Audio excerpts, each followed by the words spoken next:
So, folks, one of the stories that we have to talk about today is related to ICE. In fact, it's about ICE. And it's escalating operations across the country. This is going to be something that is relevant at some point in the next 3 years to all of us and all of our communities.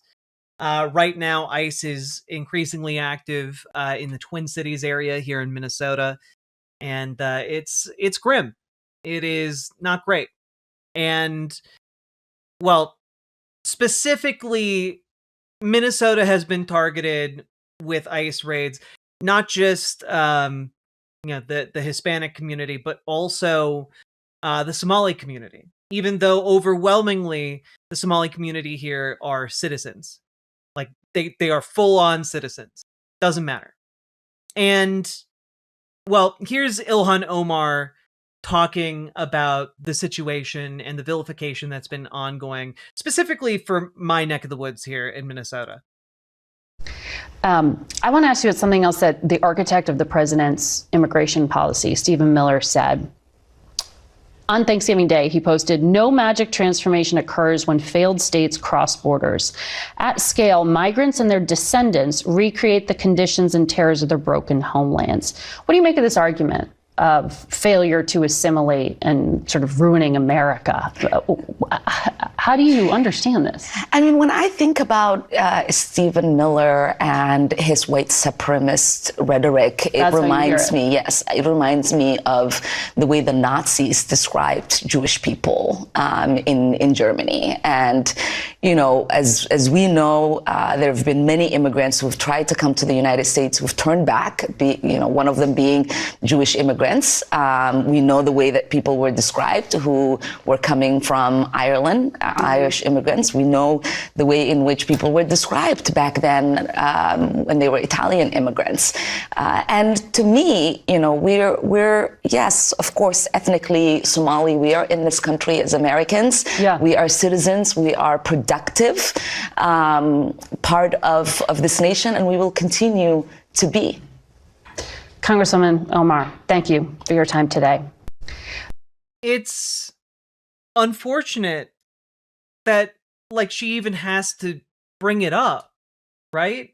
That, like, oh yeah, no, his rhetoric, Stephen Miller's rhetoric, the rhetoric of folks like Tom Homan, it is directly invoking rhetoric used to dehumanize folks during the Holocaust, during the genocides that we have seen take place. And this is just going to be something that unfolds and takes place in every corner of the United States. Here's Tom Homan, again, a man who was yelled at just like 8 years ago. There's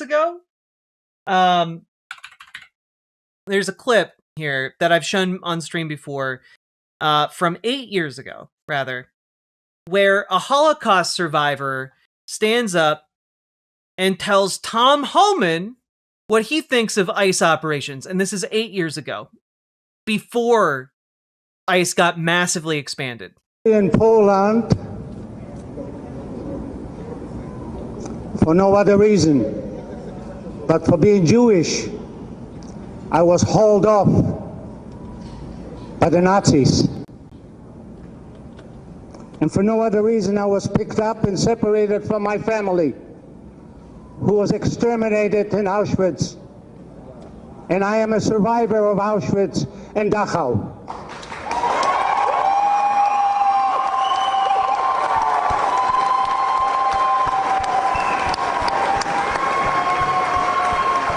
I spent 5.5 years in concentration camp. I'm sorry, sir, I couldn't hear that. I spent 5.5 years in concentration camp for one reason and one reason only. Because we picked on people. And you as the sheriff, who we elected as sheriff of this county, we did not elect you as the sheriff of Washington, D.C. It's about time you serve the people here. And when this gentleman stands up there and he says he doesn't go after any people, he should read today's B.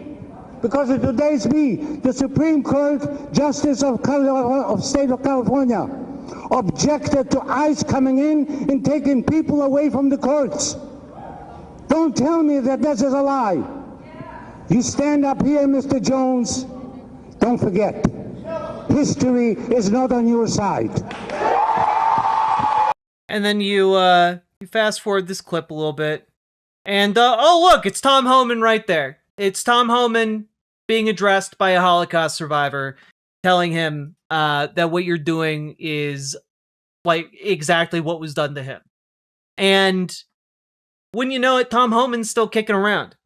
Tom Homan is still out here going on CNN and saying, no, ICE would never do anything wrong. Minneapolis, the city, and a councilman there in particular, Jamal Osman, who was born in Somalia, told CNN that, quote, Somali citizens have been stopped on the street, asked to provide documentation, and that he never thought he'd have to tell people to carry their passports around because they look Somali.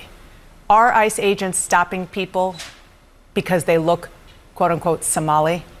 I want to stop and say this is a terrible question. This is a terrible question because we know it is happening. Local reporting on the ground confirms it is happening everywhere where ICE operates. Because specifically, the Supreme Court of the United States allowed ICE to begin racially profiling. The Supreme Court of the United States stepped in and said, oh yeah, no, actually you can totally just grab someone on the basis of their skin color or how they talk and, interrogate them. Because Justice Kavanaugh argued that, well, if someone's a citizen of the United States, they're promptly let go, and if someone isn't, then they're captured. And there you have it. A U.S. citizen would never be detained by ICE. No, that would never happen. Don't fast forward in the video. No, they're not. The law requires agents are trained in Fourth Amendment training every 6 months. Border Patrol's trained in Fourth Amendment training. They stop. You can detain and question people for a short period of time based on reasonable suspicion. That's, and what is that suspicion? Federal statute. Is it based on how they look? No, their appearance alone. Can I just say, like, the fucking deer in the headlights look he just gave? Just silent. Well, what other thing? He can't articulate himself. So he kind of, what else would we use? No, their appearance alone can't raise reasonable suspicion. It's articulable facts, a lot of different facts taken into consideration. And the Supreme Court just backed the Trump administration up on this. I know a lot of the media says, yeah, guys, he doesn't see color because he's the world's first man who is so white he's fully transparent. The Supreme Court just justified racial profiling. That's not what the Supreme Court said. Supreme Court said they agree with the way these operations are being conducted because the standard of reasonable suspicion is being used by both ICE and the Border Patrol in the interior operations. Again, he lied to a Holocaust survivor's face. He's obviously going to lie on CNN. Again, people need to start asking these guys follow-up questions. People need to start bringing receipts into these interviews, because if you're just going to let Tom Homan, with no pushback, say, no, we're totally following the law, even in the face of all the facts that are coming out from each of these stops, from all of these different areas, like, get the fuck out of here. Get out of here. But, of course, we also need to reckon with the fact that things are getting worse. Things are escalating, right? Here is for example, one of the local news reports that I was talking about. Tonight, two families are figuring out what's next after an ICE raid on a home in Burnsville. ICE detained 4 people in the home, including the parents of a young child. Heidi Wigdahl has a closer look at what happened. There's movement on this window right here. Ring camera footage captured the moment more than a dozen ICE agents raided this Burnsville home. They break in this one. Angel Alvarado says they force it. 4 of his family members were upstairs. They were hiding here. Nomás lo golpearon la puerta hasta abrirla. Sofia Alvarado does not want her face shown, but says her husband owns the home. She says she and the 3 others upstairs were eventually able to prove they're U.S. citizens. They all were, they all were scary, crying, and knowing what's happened, they were pointing with the guns. Police! Police, come out with your hands up! Not to move, just they all haven't sit here. ¿Y usted cómo se está sintiendo ahorita? Con miedo, ya todavía. Sofia says it started when a couple renting their basement was headed home from the grocery store and stopped by ICE agents. Ring camera footage shows ICE agents detaining the man. The woman ran to the house and hid with her 7-year-old. The one that she runs from outside, she was hiding in here with the little kid. ICE detained both of the 7-year-old boy's parents. ICE also detained another man downstairs and a fourth, a father to 2 kids with a third on the way. His wife, who asked to be anonymous, is 6 months pregnant. She says she hid with her 7-year-old and 1.5-year-old. Ellos tras de que me abrieron la puerta, yo salí. Tras de que yo salí, ellos me estaban apuntando con las armas. Y pues mi hija estaba conmigo, el niño lo tenía dormido en mi hombro. She says her family came here illegally from Honduras for work. She says ICE told her to voluntarily self-deport. Que me puedan ayudar a ver si... She says she wants her husband back. With 2 kids and 1 more on the way, she says it's going to be very hard for her. Even harder as she's now taking care of the 7-year-old boy who is without his parents. In Burnsville, Heidi Wigdahl, KARE 11 News. Well, the family says out of the 4 detained, 1 person, the father of the 7-year-old, has a work permit and is talking with a lawyer. The people we spoke with claim ICE entered the home without showing a warrant. We have not been able to confirm that, but we did reach out to the Department of Homeland Security and are waiting to hear back. Well, the city of... It's just absolutely disgusting. It's absolutely disgusting.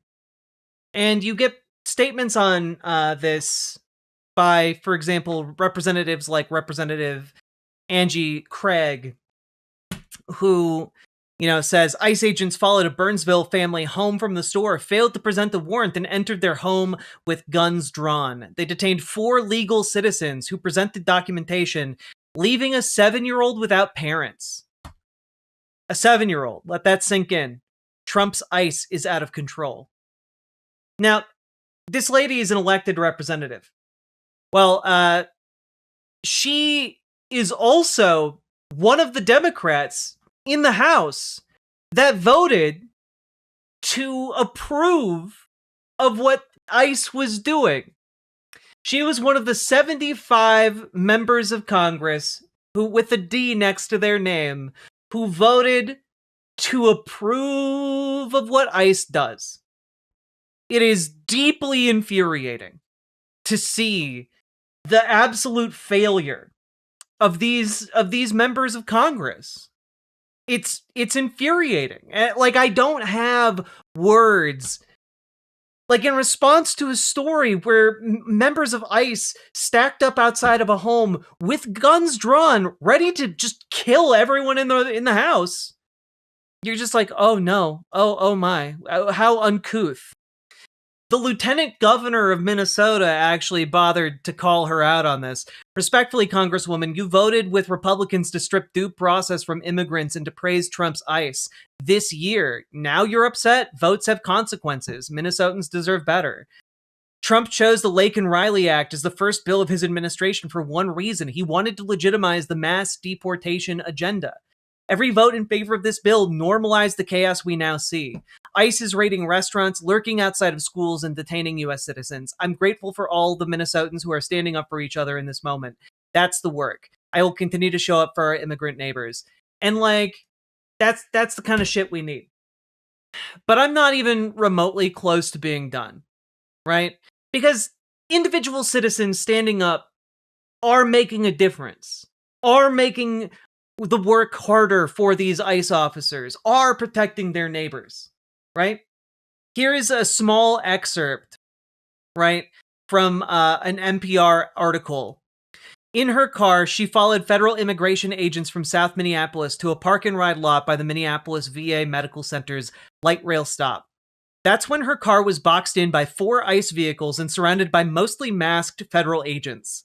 One agent told her she can't be chasing them around the city. She replied that she wasn't chasing. The agent said she was breaking the law by following them, and that he would arrest her if she didn't stop impeding. Minnesota law requires vehicles to travel 500 feet behind emergency vehicles when they're responding to an emergency, although Webb said that ICE vehicles hadn't activated emergency lights. The agent told her, "You cannot do this." Webb insisted, "Yes, I can. Yes, I can." This is exactly the kind of thing we need, especially from folks who are privileged in communities.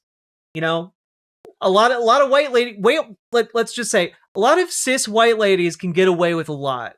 Okay, a lot of cis white ladies can get away with a lot in this country, especially when standing up to institutional power. Because thugs like ICE, they think twice about like an older white woman and messing with them, because they know how like white women be. They know how like this can have a ripple effect because of higher social status or standing, and using that privilege for good, it's a good thing, right? And now, of course, that brings us to the real question. How is all of this being received by the world's smartest political analysts? We go now to the Patrick Bet-David studio. Ilhan Omar declares Somali criminals in the U.S. are not going anywhere. Specifically, Somali criminals, so she is saying the criminals are not going anywhere. Yep. This is on the Joe Reed Show. Go ahead, Rob. I know that those of us who are Somali in this country see ourselves as Americans. That's what our passport says. That's what our nationality is. And we know that we are protected by the 14th Amendment. We know that we're not going anywhere. Now, I don't know if Patrick Bet-David, perhaps he just hasn't been informed.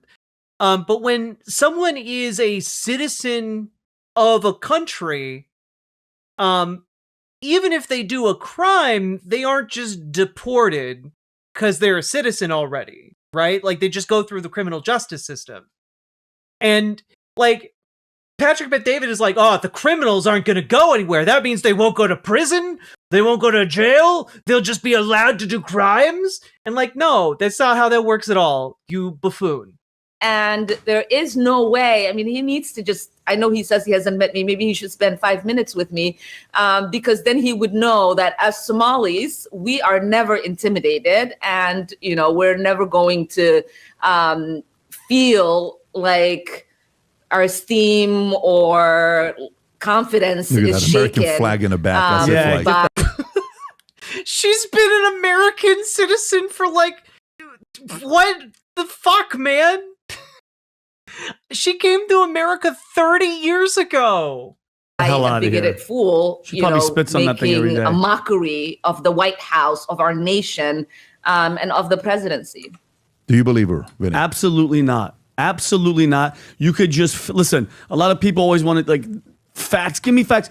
Just your vibe. Can I just a fun fact about Patrick Bet-David here, all right? Like, if we just go over to his Wikipedia page here, you know, you get the Patrick Bet-David. Okay, look, here's a little title card here over on Wikipedia, and you scroll down just a little bit. Oh, born October 18th, 1978 in Tehran, Iran. Patrick, are you spitting on the American flag every day? No? Then why would a sitting member of Congress be doing it? When did Patrick Bet-David come to the United States? Just out of curiosity. All right. So in 1989, they spent some time in a refugee camp before eventually immigrating to the United States. I would really like to know what year they came to America, because let me just take a look. Ilhan Omar, we got, well, just out of curiosity, just out of curiosity, early life, okay. okay, Omar's family secured asylum in the United States, arrived in New York in 1995. So, at most, Patrick Bet-David has been in the United States like 4 years longer, 5 years longer than Ilhan Omar. Omar became a citizen in 2000 at 17 years old. The amount of hatred and vitriol they send her way, despite her occupying the exact same position that Patrick Bet-David has, except that she's on the left and he's not, it's crazy. And you're feeling from her eyes and the words that come out of her mouth, she hates this place. She hates it, and she wants her people. Look at what her people have done. Look at what they've done. You've come to a freaking state, 90,000 people. I'm not saying it's all of them, but you've stolen, you've talked crap, you've bashed this freaking country, and now when the head of the snake turns toward you, it's like, no, you guys are all racist, and it's all our fault. And I think it's absolutely disgusting, Pat. Tom, what do you think about this? Because you're following this closely. Yeah. I'm sorry. Just as an FYI, Patrick Bet-David received his citizenship in 1999, 1 year before Ilhan Omar. They have literally both been citizens of the United States for almost the same amount of time. Yes, I found a story over the weekend from CBS News. That's right, CBS News did a deep dive on the failures of what happened in Minnesota. And do you know when it started? The first discovery was 2019, where the One Future, remember Feeding Our Future? Yep. Yeah. Again, this is the big scandal they keep talking about, which I want to remind everyone, Minnesota's been prosecuting those people. There are 78 people currently charged with this crime. The ringleader has already confessed and pled guilty in court. Billed the state for $3.4 million, and somebody called it out, and they go, "What is this?" So it was $3.4 million. It was when it first started, and that was when that first woman got involved in it, who is currently that first woman, who notably not a Somali. She, in fact, recruited specifically economically vulnerable Somali folks to serve as other members of this fraud scheme. Reading sentencing, and she says she's going to appeal it and everything. But anyway, it suddenly ballooned, Pat. It ballooned a lot. Ready for this? Between 2019 and 2021, they claimed they served 91 million meals in the state of Minnesota. How the hell do you serve 91 million meals? You don't. They just kept falsifying name upon name. Well, it was 91 million meals over the span of a year or two. They spaced it out. All of the fraud didn't happen just in 2019. It was throughout the pandemic, right? They discovered the fraud later and the depth of the fraud later. Again, most of the people in this fraud scheme confessed and sold out other members of the fraud scheme. Upon name upon name. 91 million meals? They claimed were served, according to the CBS News story. They broke on December 5th. Okay, let's do math. Let's do math, Tom. Let's just actually do math. So here's the math I want to do. From 2019 to 2021. Okay, so 2 years, 91 meals. 91 million meals. Let's just do basic math. Okay. Let's just say they fed them 3 meals a day. Okay. Okay, how many total people are they, Tom?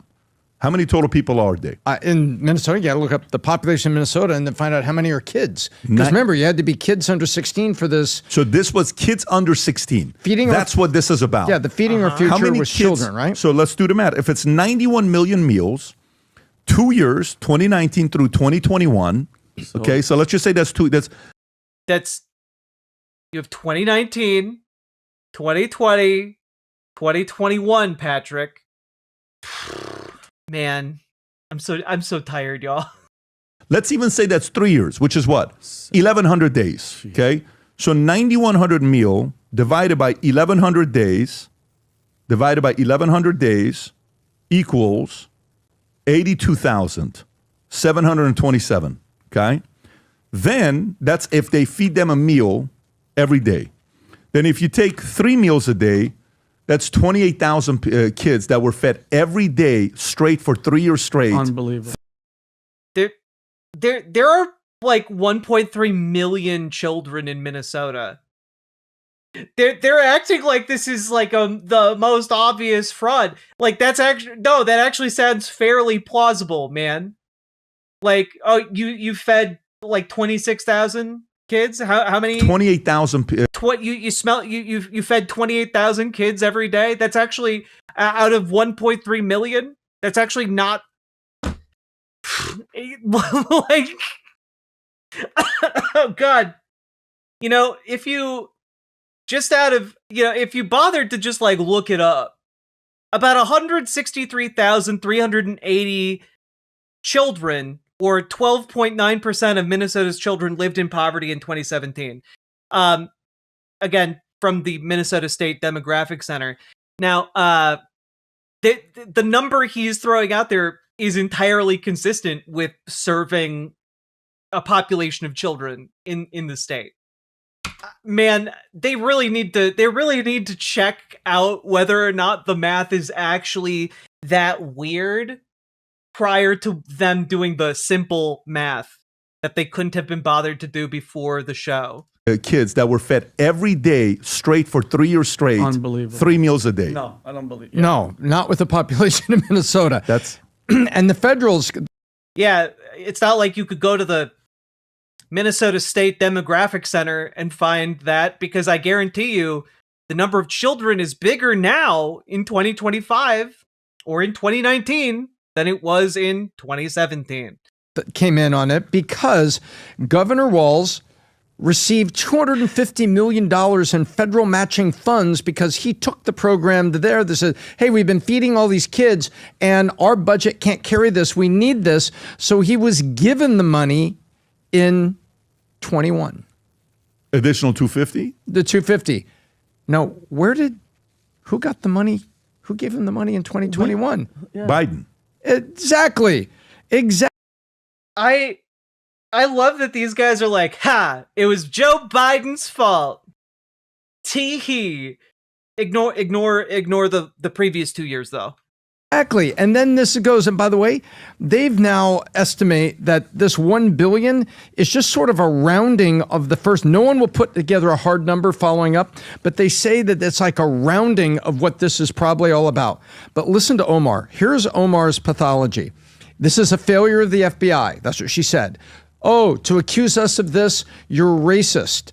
We are all citizens. They're actually not. Well, one, the vast majority of Somalis in Minnesota are citizens. Number one. Number two, the vitriolic rhetoric from Donald Trump and from podcasts like PBD have very specifically and very overtly said all Somalis are like this. And again, the fraud scheme alleged here is 78 people. That's not all Somalis.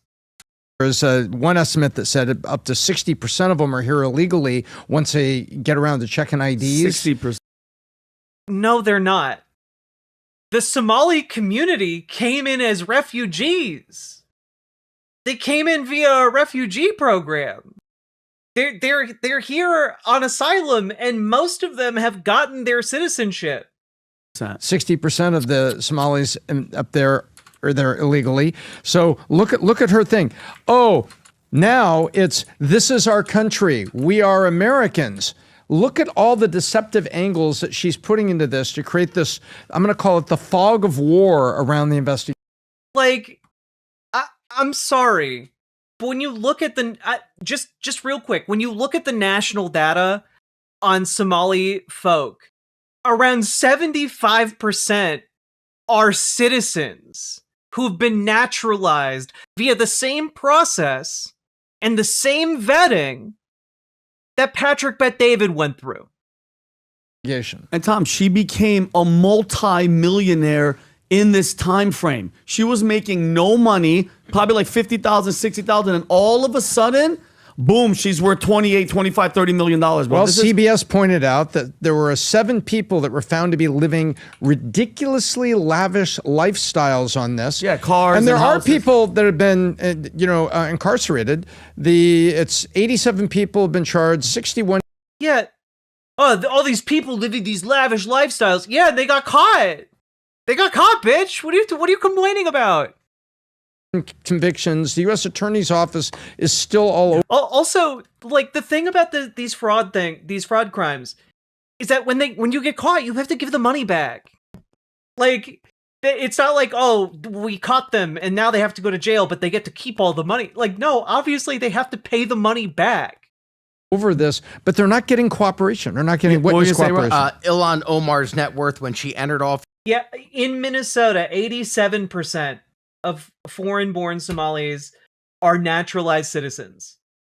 I don't know where he's getting this 60% number of, like, 60% are here illegally. That just isn't backed up by any information.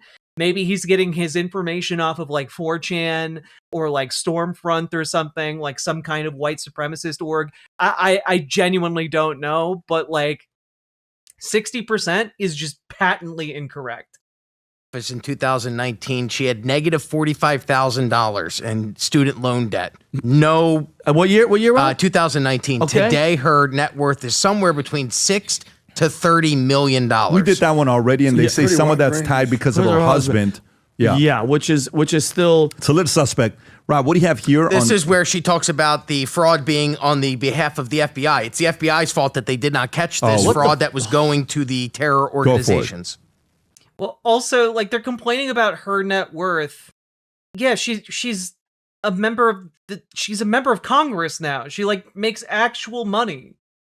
Are they claiming she was somehow connected to the fraud? Yes. They are trying to say that because she's a Somali refugee, that she must therefore have been aware of the fraud. One of the conspiracy theories being circulated around conservative media right now is that when did she know about the fraud and how did she know it? Like, because they're trying to say, like, she was behind the fraud scheme. That's how it wasn't found out about. It's just racist bullshit. And who have been sentenced. If there was a linkage in that the money that they had stolen going to terrorism, then that is a failure of the FBI. Wow. And wait, yes. If people are successfully sending money to terrorist organizations as, like, individual citizens in the United States, it is a failure by the FBI if that is not caught. She is correct. Like, I'm sorry, but if, like, I don't know, Joe Schmo out in Indiana is sending money to Al-Qaeda and that isn't being flagged by the FBI, that's a failure of the system. Omar's net worth is listed between $6 and $30 million. Her husband owns a winery between $1 and $5 million and a venture capital firm worth between $5 and $25 million. Do math. That's too hard. You just saw them try to do that, Paladin. You know they can't do math. our court system in not figuring that out and basically charging them with these charges. And so I do know that for many years, this sort of like alarm that there is money being transferred through the airport in bags and going to terrorism that accusation has always existed. There's never been here and there in those accusations. But if that is the case, if money from U.S. tax dollars is being sent to help with terrorism in Somalia, we want to know. Yeah. And we want those people prosecuted. Yeah. Oh, really? You want to know about U.S. citizens funding terror in other countries? Oh, really? You want to know about that? Like, the way that they're just, like, on her ass about saying something completely reasonable is crazy to me. And we want to make sure that that doesn't ever happen again. Do you, okay, let me ask you, This is do the you recency. believe anything that's coming out of her mouth? She's the same woman that said on 9/11 about the terrorists that some people did something, meaning she wasn't like knocking them from what they did. And then one time she was talking about Yeah, you know the kinds of things that people say when they're pro 9/11. You know, when somebody is very rah 9/11 was a good thing. You know, like they say some people did something. Professor, and she was like so proud that every time he talked about Al Qaeda, like he was happy about it. I love the fact that because of her. I love that this guy is pretending to be like emotionally intelligent, like he can read the intent that people have hidden behind their words. Vinny the empath over here. I'm just really in tune with my emotions, and the one emotion I feel is anger. That's why they call me Angry Patriot. I can tell you're feeling really happy right now. Big mouth because of Tim Walz's big mouth, Pat. Because of he needs the feeling chart. Can they break out the feeling chart so they can map Ilhan Omar's feelings? The mayors talking about the president and bashing this country, it made everybody turn around, and now all eyes are on them. And I hope they all get held accountable, Tom. She was a non-cooperating. She was not cooperating with anybody. This is only Face the Nation on CBS. CBS calling her, hey, come be on the show. And in the statements that she's made, she is doubling down. But you also see that she's putting together a defense here. Is what she's doing. It's like defense against what? Can I just remind everyone, this guy's supposed to be the intelligent one on the show?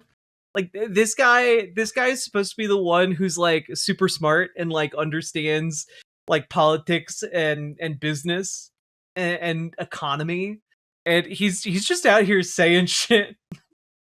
Yeah, the only people accusing her of anything are these clowns. They got a lot of prosecutions going, and you've got U.S. attorneys appointed by Trump and others. Well, I mean, if there are a lot of prosecutions happening, clearly it's the investigation will only grow to encompass all of us at some point. Anyone could be in on this fraud scheme in Minnesota. It could be you, could even be you.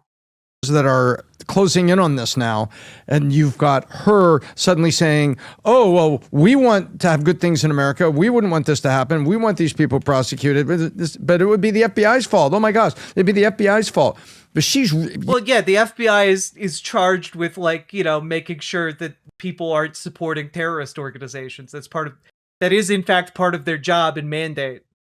You see how she's moving from the staunch arrogance of just a few months ago to now she's actually I think she's trying to put up a defense here. It might have something to do with the fact that like the president of the United States is going on television calling people of her specific ethnicity and her by name garbage, and directing ICE to conduct operations against population that is predominantly U.S. citizen in order to do political retribution against someone he doesn't like. Might have something to do with that. Or, yeah, maybe she's just involved in a crazy conspiracy scheme in an investigation that has been incredibly open and transparent over the last several years. I think she's getting ready for it. Well, the question is, let's see what happens here. The reality of it is, how long does the current FBI have to investigate this? 3 more years. Can we also just like take a moment where it's like earlier in the show, like they're accusing her of having like this dual loyalty to like other countries, right? Like they're accusing her of having a dual loyalty to like Somalia, and like Patrick Bet-David literally has an Assyrian flag right behind him, and it's like I don't think that he has a dual loyalty or anything, but like, they'd never make the connection between his background and her background. It's crazy. Instead, they just focus on slinging the shit, I guess. Years. That's what they got. Yes. 3 more years. You got 3 years to get to the bottom of it or not. If you do, good. If you don't, Newsom gets in. If he does win, guess what? This is going to clear up. And it's going to move on. But you got 3 years to accelerate the process of this investigation. Did you hear what she said on Face the Nation about Stephen Miller? I have. No. Pat, you have to like. Oh God. I'm gonna let you guys. Guys, You aren't ready for this. They got some interesting takes coming up. She calls Stephen Miller, who's Jewish, basically called him, because she's on the tour. Tom's right. She's on the Somali community, Minnesota fraud. We didn't do anything tour. Look. Let's find justice. Look what she calls Stephen Miller, a Jewish man, mind you. Look what she calls him. Go ahead, Rob. And his white supremacist rhetoric, it reminds me of the way the Nazis described Jewish people in Germany. And, as we know, there have been many immigrants who have tried to come to the United States who've turned back, one of them being Jewish immigrants. We know the way that people were described who were coming from... Okay, first of all, you're calling a Jewish... I can see when they call Trump and all of us, okay, yeah, Nazis, whatever. You're talking about a Jewish guy whose family probably lived through the nightmare of the Holocaust and all that type of stuff. For her, it's like, how disgusting and vile. You know what pissed me off too? Well, she's specifically calling out his white supremacist rhetoric that was also employed by, the Nazis. Also, worth noting that, there were Jews in Nazi Germany in the military. There's actually a pretty interesting article about it titled "The Jews Who Fought for Nazi Germany." Something one might come across if they bothered to look anything up about what they wanted to say. And, what was the safest place for a Jew in Hitler's Germany? A cellar or an attic? A forest? A home with a well-connected Aryan spouse? The answer was Hitler's military. In the Wehrmacht, the Kriegsmarine or the Luftwaffe, at least until the tide of war turned and all three began to suffer staggering losses. Now, that's because up until 1940, certain Jewish members of the military were allowed to remain in service.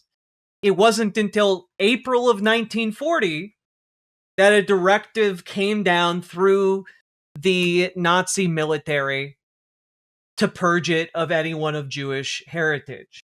So there were, in fact, Jewish Nazis. And yes, they were eventually purged. But I am going to say, maybe you should learn a little bit about that before you start saying stuff like Jewish people would be incapable of doing anything for the Nazis.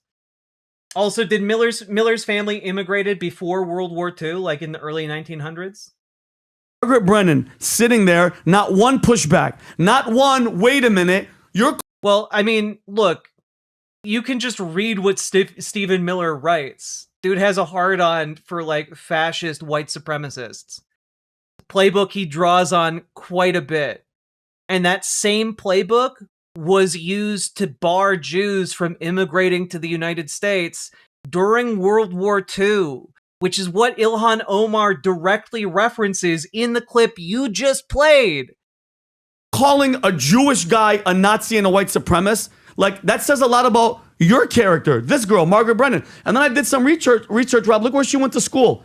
Where'd she go to school, Pat? Scroll down a little bit. She went to University of Virginia, where she got the highest degree, about bachelor's in foreign affairs and Middle Eastern studies. Vinny, what are you on right now? How is Margaret Brennan at all relevant in this story? Oh my God.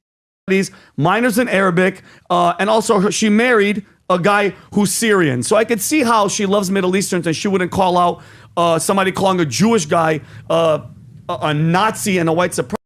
What? Wait. Okay, so so because she has a degree in Middle Eastern studies and married a guy from Syria, she loves she loves the Nazis? She loves calling a Jewish guy a Nazi, which they didn't do. They were talking about his rhetoric, just different than calling him a Nazi. But yeah, Patrick Bet-David is from Iran. Does that mean, they never address it? They never make the connection. Vinny,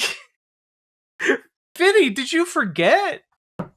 Premise. And then, by the way, how we did a lot of research on how, a lot of these not all, obviously, but a lot of these Muslim communities, they do the incest thing. And what does incest do? Lowers your IQ. We need to maybe. What the fuck, man? Honestly, this is Vinny. You're crazy right now. Maybe Ilhan has something in her family because only an idiot would say something this freaking stupid. And then I thought about it. I did some research. Did you guys know this, Patrick? That I'm sorry. Was the Holocaust survivor that I played earlier calling out Tom Homan and the actions of ICE? Was he going too far in comparing the actions of DHS and ICE under the first Trump administration to Nazi Germany? You know, the guy who lived through Auschwitz and watched his parents die in Auschwitz? Was that guy going too far in making that comparison? If not, then like neither is Ilhan Omar. Like, what are you talking about right now, man? her calling him a Nazi, white supremacist, Jewish, you know, all that stuff. Guess who her father is? Noor Omar Mohammed. He was a colonel for the Somali dictator Saeed Barre, B-A-R-R-E, who in the late 1880s ordered the genocidal bombing and extermination of up to 200,000 ISIS civilians in northern Somalia. So weird. You're calling him a Nazi and a white supremacist. Your dad actually worked for somebody that was doing genocide. Can we just like take a like I'm not really interested in like this diatribe at the moment, but like Stephen Miller has literally chanted America is for Americans and Americans only, which is a direct paraphrase of Adolf Hitler's quote, Germany is for Germans and Germans only. Like the idea like, oh, well, how could he possibly say something Nazi-like? Like he does it all the time. So you need to shut your mouth because now, like I said, nobody cared about you and your Somalia. Now everybody's looking at you and now people are digging into you. I love the way you connect those dots. And the other thing. Wait, I'm sorry. In the 1880s? Who her father is. Noor Omar Mohammed. He was a colonel for the Somali dictator Saeed Barre, B-A-R-R-E, who in the late 1880s ordered the genocidal. In the 1880s. I think that was a misspeak. Vinny's just getting too. He's getting too angry. He's confusing his Arabic numerals again. Bombing and extermination of up to 200,000. A Nazi and a white supremacist. Your dad actually worked for somebody that was doing genocide. So you need to shut your mouth because now, like I said, nobody cared about you and your Somalia. Now everybody's looking at you and now people are digging into you. I love the way you. Yeah. Now people are looking at you and digging into you, which is why I accused you of crimes that your dad's boss perpetrated. Connect those dots. And the other thing, if I'd been the reporter, I would have just come back and I said, so are you, wait. You're telling me you're a historian, you're going to talk about how the Nazis talked about the Jews.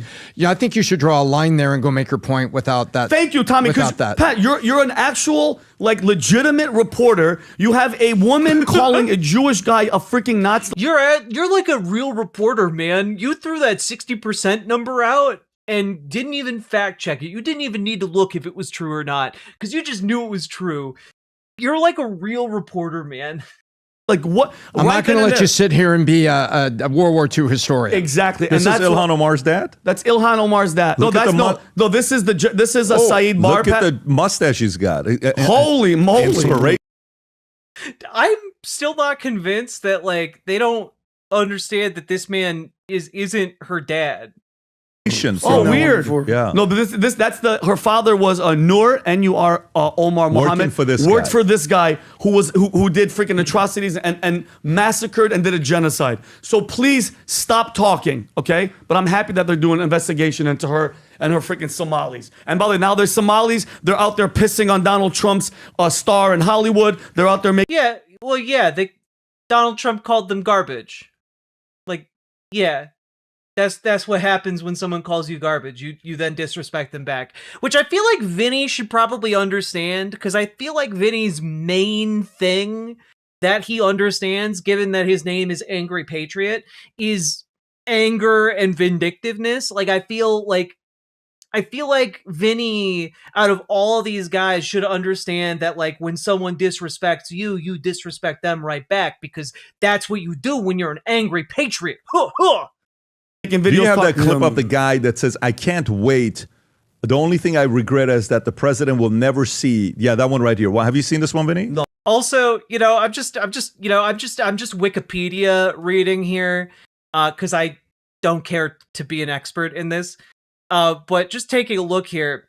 Let's see. Her father is Nur Omar Mohammed, an ethnic Somali from the Osman Mohammed subclan of Majirteen clan in northeastern Somalia. He was a colonel in the Somali army under Siad Barre and served in the Ogaden War of 1977 to 78. He also worked as a teacher trainer. Omar's mother, Fadma Abukar Haji Hussein, an ethnic Benadiri, died when Omar was 2. She was raised by her father and grandfather, who were moderate Sunni Muslims opposed to the rigid Wahhabi interpretation of Islam. Her grandfather, Abukar, was the director of Somalia's National Marine Transport, and some of Omar's uncles and aunts also worked as civil servants and educators. She and her family fled to Somalia to escape the Somali Civil War, spent 4 years in Dadaab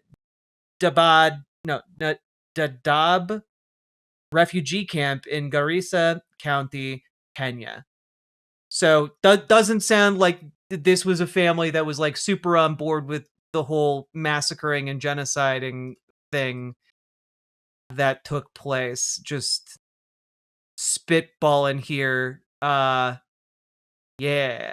Oh, please show this. Watch this. Go ahead. Biggest fear in life is that this man may never witness our full takeover. Oh. Yes, he may never witness that. He already witnessed our partial takeover, our little success in America. And he is the reason, actually, I know that the community in America is thriving. He is how I know. It's like, he's how we measure our progress. If he doesn't tweet, somebody messed up. I know it. Somebody fucked up the plan.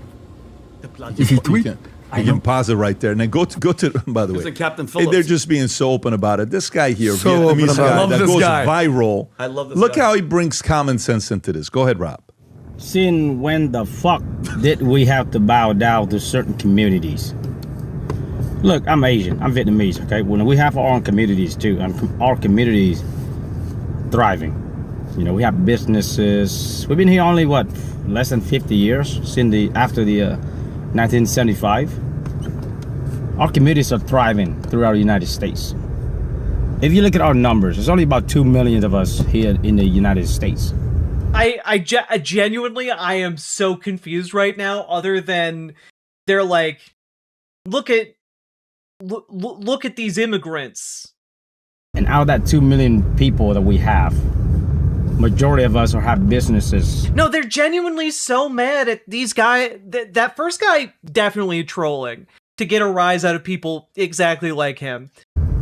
Scientists, engineers, doctors, bright mind people that given back to this country more than we've taken. And we have never asked anybody to bow down or speak our language. Okay? Since when the fuck this stupid ass mayor of the little pirate motherfucking land pirate Somalian in Minnesota have to speak their language and apologizing for those motherfucking crook ass pirates? Since when we have to do that? This is just a fucking crook, and he's a Jewish dude. What a shame. You know? What a shame. What the fuck's wrong with him? He's talking about well, the I have mayor. to say this: he learned English pretty well. He's talking about the mayor in Minnesota who had Fred. to like worship them and speak their language and eat their freaking slop. By the way, we were I think we were the first one. Wow, either yeah, no guys, bro. We're totally not racist. Anyway, all of the food that this one ethnicity makes is just slop. It's just disgusting slop, and they're garbage people. Not racist though. Like, nah, these guys are just hella racist. It's crazy. These guys are like the kinds of folks, right, who go and they're like, hey, look at this. Look at these Somali boys coming to Minnesota. Brothers, behold it, the white land of the north. Snow everywhere. But look, the skyline, just like on the old drawings. 3 centuries our elders taught, behold, this is Somalia. 3 centuries past, it was promised to us. On these horses through the snow, we have found our land at last. It belongs to us now. The North was frozen, empty, unforgiving. But 3 centuries ago, our mothers and fathers followed a promise across the ocean. Somali hands opening a new map. Somali hearts reading the sky. Like, this is like AI rage bait, obviously, but like the target demographic for this is the Patrick Bet-David crew, right? Like, they're the exact kind of guys who are inundated by AI, surrounded by it all the time, and they're the marks. They're the marks for AI rage bait like this. It's so fucking funny. Wanted to talk about it when he was eating that food in the restaurant. He was like, that went super viral over the weekend. He looked miserable trying to chew on that food, Pat. So miserable. What are you talking about? Who? The mayor in Minneapolis had to worship them and eat their food? Like, Somali food slaps. Miserable. Eating the food. Oh, it was horrible. But Adam, did you want to say something about this? Yeah, of course. So the biggest issue that we're facing, it's a culture issue. Can I just say, like, I'm sorry, you guys think, like, what exactly is disgusting about Somali food? Here, just out of curiosity here. Look, New York Times. The dishes from Somalia are ideal before sunrise and after sundown. Wow, look at that. Sambus filled with spiced ground beef and shallow fried until crisp and served with fiery and fresh basbas, a cilantro chile sauce. Wow. What disgusting slop, I guess. Yeah, I want to fucking make these, by the way. These look amazing. Let's see. Oh, Hilib Sambus, fried beef dumplings. Cool. They're a Somali relative of Indian samosas. Delicious. Suryo Dalak Bilash, grits and tomato stew. The Horror. Ruti Farmajo, honeycomb cheese bread. Wow. There's no disgusting slop. There's no way anyone could enjoy this. Like, I'm sorry, but like, I don't know. Like, I'm looking up Somali food, right? Just like images of Somali food. It looks delicious, doesn't it? Like, I'm sorry if your argument is, oh, look, they're just disgusting slop. No, it's not, actually. It's really tasty. I don't know. Like, I don't get what is wrong with these people other than they're racist as fuck. So you always hear the notion that Islam is incompatible with the West. Well, it kind of is. So the ironic thing about Ilhan Omar is she has infinitely more rights in America. The thing is, right? The thing is, these guys, like, just shit themselves on a daily basis about, like, the idea in their head of what, like, other people are eating. And, like, it's inconceivable to them that perhaps other people also have good food. They're just so busy being racist, they cannot conceive of it. Than she would have, or any female would ever have in Somalia. Somalia is one of the most restrictive countries in the world for women. 98% of women. Yeah, North African food slaps, Sake Tanuki. Like, give me some of that breakfast harissa. Let's go. Shakshuka. Fuck yeah. Women get female genital mutilation. Nearly universal there. Child marriage. There's no protection from sexual violence. You're limited to freedom of. You know, again, I love that the idea to these guys. Look, he's like smiling a little bit. He's like, you have way more rights here than in Somalia. And like, yeah, but that's not an excuse to not try to make this place better too. Right? Like, I don't know, just because you leap from a boiling pot of water into a scalding pot of water doesn't mean that perhaps you shouldn't try to, like, I don't know, cool down that pot of water. This analogy is really bad. But you understand what I mean. Like, just because you leap into, like, a better situation than the one you were before doesn't mean, like, you shouldn't try to make your new situation better. You must worship the scalding water. movement. Women are second class, even third class citizens in Somalia. Somalia is one of the most dangerous, worst shithole countries in the world. But then when they come here, they say things like, we are proud Somalians, we don't back down. No. Cool. Respect your heritage. Yeah. It's not like anyone's like, I'm a proud Italian.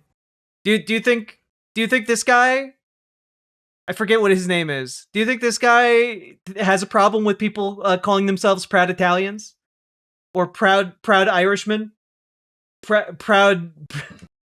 Do you think he has any issue with that whatsoever? No, of course not. But when someone's brown, I guess it's a different story in their book. Assimilate. You have a Vietnamese guy. Nothing has ever been bad in Italy. I'm like, oh, you motherfucker. They build businesses. The biggest issue we have with Ilhan Omar is, don't tell me anything anymore. Show me. Show me the receipt, so to speak. Yep. Show me what you're doing. Oh, wait. Show me what you're doing? Okay, wait a minute. Oh, look at this. A Wall Street Journal. A small Minnesota town defends Somali residents as critical to the economy. Wow, that's crazy. Let's take a look. Nearly 30 years ago, in this small agricultural town, resident Pablo Obregon did a double take at a group waiting for the bus downtown on the first day of school. They were Somali children. Where did they come from? He recalls wondering. Obregon, now Wilmar's director of community growth, is no longer surprised when he sees large numbers of Somalis. So many have settled here that a lively stretch of downtown is called Little Mogadishu because Somalis run more than a dozen storefront businesses. In winter, it isn't uncommon to see Somalis in traditional dress, bundled up in big American-style parkas and stocking caps worn over hijabs. Somalis represent about a quarter of production workers at the Jenny O turkey plant, the economic engine of this community of nearly 22,000, some 95 miles west of Minneapolis. But in recent days, downtown's strip of restaurants, groceries, and clothing stores has been attracting only a few customers, shopkeepers say. ICE raids are ramping up in Minnesota, and President Trump has lashed out against immigrants from Somalia, calling them garbage and saying he doesn't want them in the United States. Oh, look. Abdiweli Yusuf owns a grocery store in Wilmar with family members. Wait, I think his name is Adam. That's right. I think that guy on Patrick Bet-David show is named Adam. So they're building businesses in the community and are in fact load-bearing members of the economic activity of the communities they live in. Is that not showing you? Or when you say show me, do you mean literally show you because you can't be bothered to Google it yourself? You can't be bothered to seek out the information that ChatGPT doesn't drip feed you, or Twitter's algorithm doesn't just feed you like a little hog to the slop trough. I think when this man says show me, he means put it in my slop trough. Force it to go through the Twitter algorithm so that, like, I eat it. Like, that's what he means. If it's not coming to him through Elon Musk's Nazi Twitter app, then it's not showing to him. Show me that you're building businesses. Show me that you love America. Show me that you care.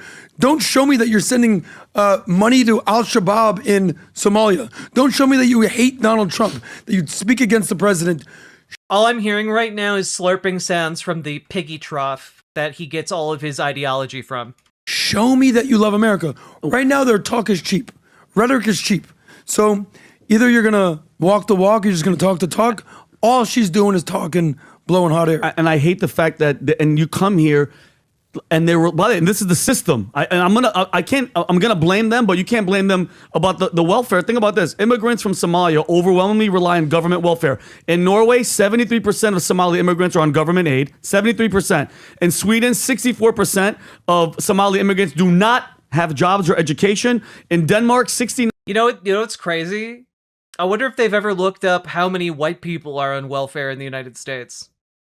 You know? The demographic that receives the most welfare of any of the demographics. And if you look at the amount received by demographic group, Somali isn't even on the list because the number of Somali folks in the United States are so tiny they fit inside like the 1% that are other. These people just hyper fixate on the group of people who are brown because they're racist. 9% of Somali immigrants are on public benefits. And in America, 88% of Somalians rely on welfare programs. So everybody here, everybody that's home, that's listening, you're probably at your job right now, you are busting your ass. So 88% of them could have whatever the hell they want, not speak English, and shit on the country. I have a... That's wild, because they speak English, man. Most, like, the overwhelming majority of Somali folk in the country are multilingual, you racist fuck. God. Huge problem with that. Of course. And that is the system. The system needs to change. That's the same system. Also, again, I'm pretty sure that was the same stat that someone... We just debunked that stat on a different video. I think it was Asmongold, the video I did on Asmongold.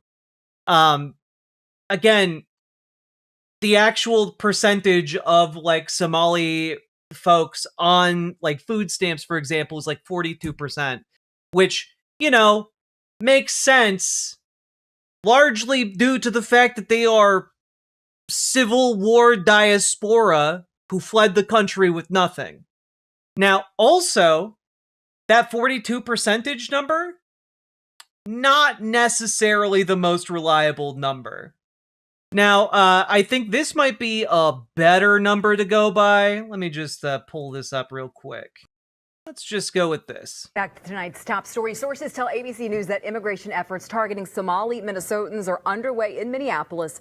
President Trump's effort comes after he publicly questioned the community's contributions to the economy. But new research shows Somali Minnesotans generate hundreds of millions in income and millions more in taxes. Kamaria Bray joins us live in Minneapolis with a look at the data. Damn, it's crazy. Well, Kevin and Lindsay, we are at Hamdi Restaurant on East Lake Street. This is a Somali-owned business, and we talked to the owner who says he works very hard and pays his dues like many Somalis in the state, and he hopes that the president can recognize it. At Hamdi's Restaurant on East Lake Street, if it's not the smell of grilled meat that lures you in, this is the rice. It's the welcome of the owner. We are working hard, family. We are working 7 days a week. Abdi Shakur Elmi moved to Minnesota from Somalia in the 90s. He and his family have run the restaurant for decades. Like me and my dad, we work very hard every single day. And it's their labor that's being questioned by the President of the United States. These are people that work, they contribute nothing. But that contradicts the research from Concordia University's economist, Dr. Bruce Corey. I can share that information with him and he probably change his mind. According to his research, Somali income is at least $500 million in Minnesota. They pay $67 million annually in state and local taxes. The estimated impact of these workers, the Somali workers in Minnesota, could be about $8 billion. That's with a B, not an M. And it's the way what they help produce and how that production in turn generates and ripples through the economy. What industry would feel the biggest hit if Somalis were to leave Minnesota? I have a feeling retail probably could be first because of that massive consumer income. That's a goat meat. Back at Hamdi's, another issue they're dealing with is callers saying this. Go back to your country, you're like a filthy Somali, you shouldn't be in our state. Huh. I mean, that's really hurtful. It is hurtful. And we're told the restaurant is usually busier, but many people are staying away, fearing federal agents in the area. I'm Kamaria Bray, live in Minneapolis, 5 Eyewitness News. Aging is inevitable. Well, maybe for you. Ho, ho, ho.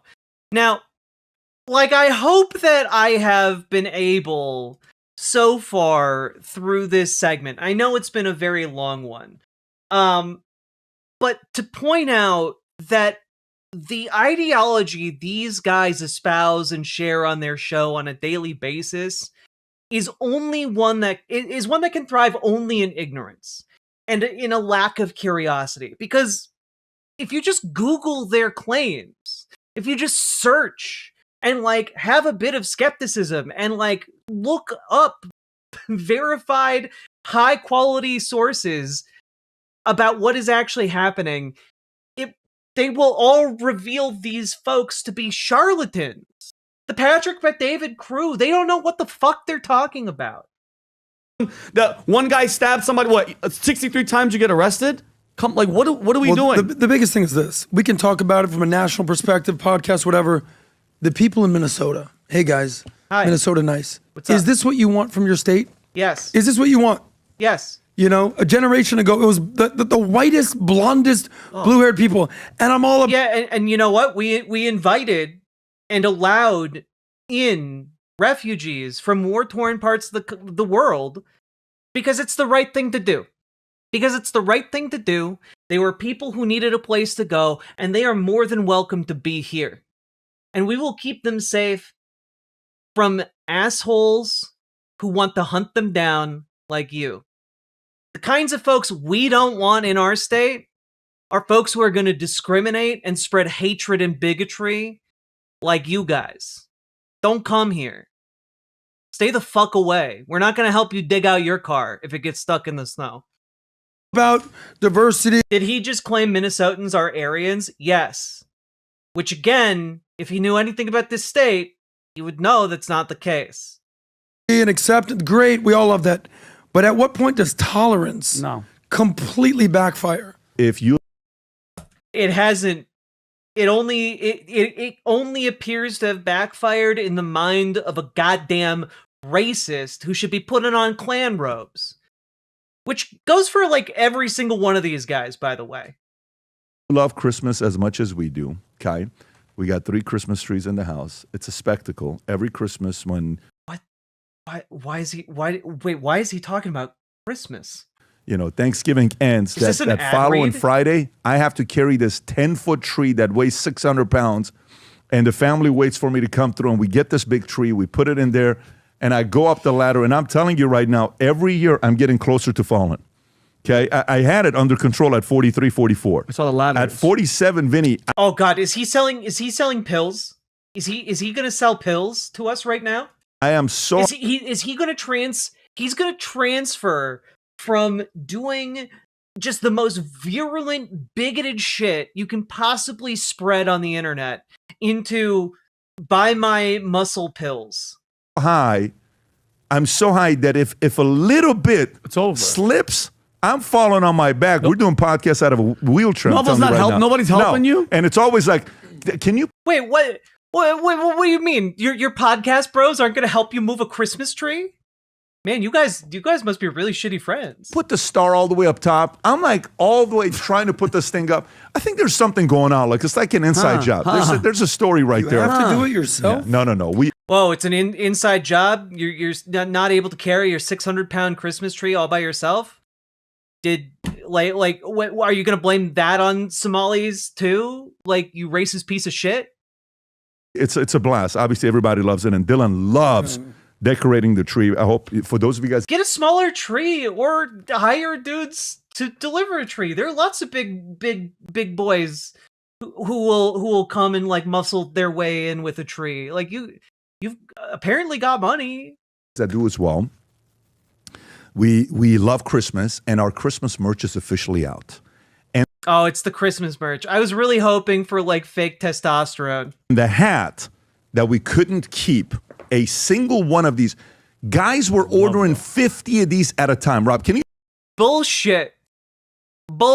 Show me the order receipt for somewhere that bought 50 of these stupid fucking hats. You zoom in on that hat.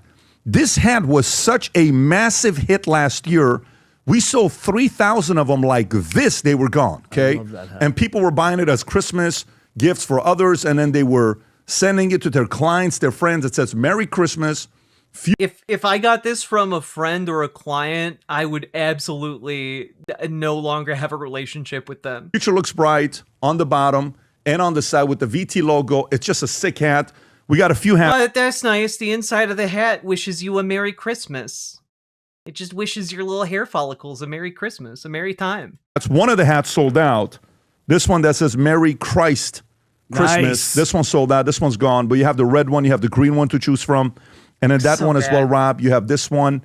This other one we have as well. If you want to go to this one, Rob, this Christmas on the bottom right. Yeah, right there. Wait, I didn't do the math. I didn't do the math, Trainmon. Somebody spent $1,500 on these hats. Oh my god! Wait, I didn't do the math. If somebody bought 50 of these, oh my god, that would have been like $1,700 on hats. Is that right? Who bought them? Is it just the PBD studio that bought 50 of these? They only have 50 in stock. They're talking about themselves. And then we have the Christmas. If you want to go and show Vinny our model, folks, look at our models wearing their, and these come with a nice. Look at this. Look at this. This is the Santa. That's the pajamas, right? The Merry Christmas pajamas. So the ugly sweater. Future looks. I'm so sorry to this child. I can't believe Vinny is successfully procreated. That actually boggles my mind. Sprite. They're so comfortable. Super, super comfortable. Forget about the socks Vinny's wearing that made it in there. Those socks don't come with it. No. But they're modeling. They look like a beautiful family. So if you want your... Wait a minute. They had to do a photo shoot at the Valuetainment lot? They couldn't just go home with the jammies and take pictures at their own house? They have a fake truck? Look, the truck is an Instagram account prop. Oh my god! They hired a Mad Max prop to the Valuetainment studio to take these product photos. This is crazy. Whole family to be wearing the pajamas, the Merry... Wait, I'm sorry.